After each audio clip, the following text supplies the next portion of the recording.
सोमवार व्रत कथा। भोलेनाथ की कृपा आप सब पर बनी रहे। एक समय की बात है, किसी नगर में एक धनी व्यापारी रहता था। उसकी एक सुंदर पत्नी थी, लेकिन वे निस्तान थे। व्यापारी इस बात से बहुत दुखी रहता था। पुत्र प्राप्ति की इच्छा से वह नियमित रूप से सोमवार का व्रत बड़ी श्रद्धा के साथ रखता था। हर सोमवार को वह शिव मंदिर जाता था और भगवान शिव और माता पार्वती की पूरी निष्ठा से पूजा करता था। उसकी भक्ति से प्रसन्न होकर माता पार्वती ने भगवान शिव से उसके लिए प्रार्थना की। उन्होंने कहा, हे प्रभु, यह धनी व्यापारी आपका सच्चा भक्त है। यह नियमित रूप से सोमवार का व्रत रखता है, लेकिन फिर भी इसे कोई पुत्र नहीं है। कृपया इसकी इच्छा पूरी करें। पार्वती की प्रार्थना सुनकर भगवान शिव ने कहा, तुम्हारी इच्छा पूरी होगी। मैं इसे वरदान देता हूँ। यह एक पुत्र का पिता बनेगा, लेकिन यह पुत्र केवल 12 वर्ष तक ही जीवित रहेगा। माता पार्वती ने यह समाचार व्यापारी को बताया। पुत्र होने की बात जानकर वह खुश तो हुआ, लेकिन पुत्र की अल्पायु जानकर वह बहुत दुखी भी हुआ। फिर भी उसने सोमवार का व्रत और भगवान शिव की पूजा और भी अधिक श्रद्धा से जारी रखी। समय आने पर व्यापारी और उसकी पत्नी को एक पुत्र प्राप्त हुआ। बालक बुद्धिमान और गुणी था। जैसे जैसे यह 12 वर्ष का होने लगा, उसके माता पिता की चिंता बढ़ती गई। अपने पुत्र के भाग्य को जानकर व्यापारी ने उसे अपने मामा के साथ काशी वाराणसी भेजने का फैसला किया। उसने अपने साले को रास्ते में अच्छे काम करने और दान पुण्य करने का निर्देश दिया।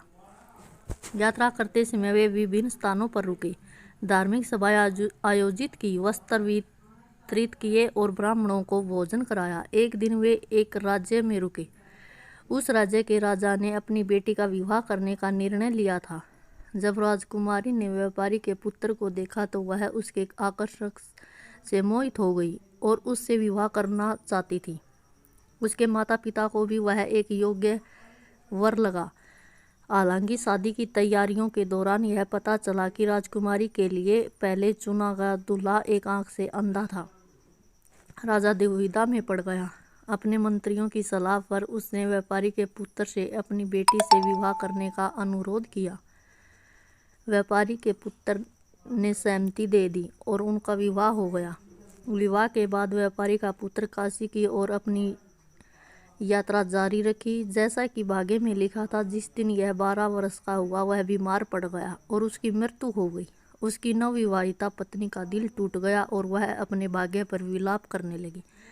उसी समय माता पार्वती और भगवान शिव वहां से गुजर रहे थे। युवती की आंखें चीखें सुनकर पार्वती करुणा से भर गई।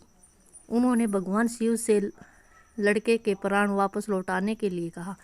भगवान शिव व्यापारी की भक्ति और विवाह पत्नी की धार्मिकता से प्रसन्न होकर उन्होंने मृत लड़के पर पवित्र गंगा जल छिड़का। चमत्कारी रूप से वह जीवित हो उठा। व्यापारी का पुत्र और उसकी पत्नी फिर अपने माता पिता के पास लौट आए। व्यापारी और उसकी पत्नी अपने पुत्र को जीवित और पत्नी के साथ देखकर बहुत खुश हुए। उसके बाद वे सभी खुशी खुशी रहने लगे, भगवान शिव की भक्ति करते रहे। जय हो। शिव भगवान की कृपा आप सब पर बनी रहे।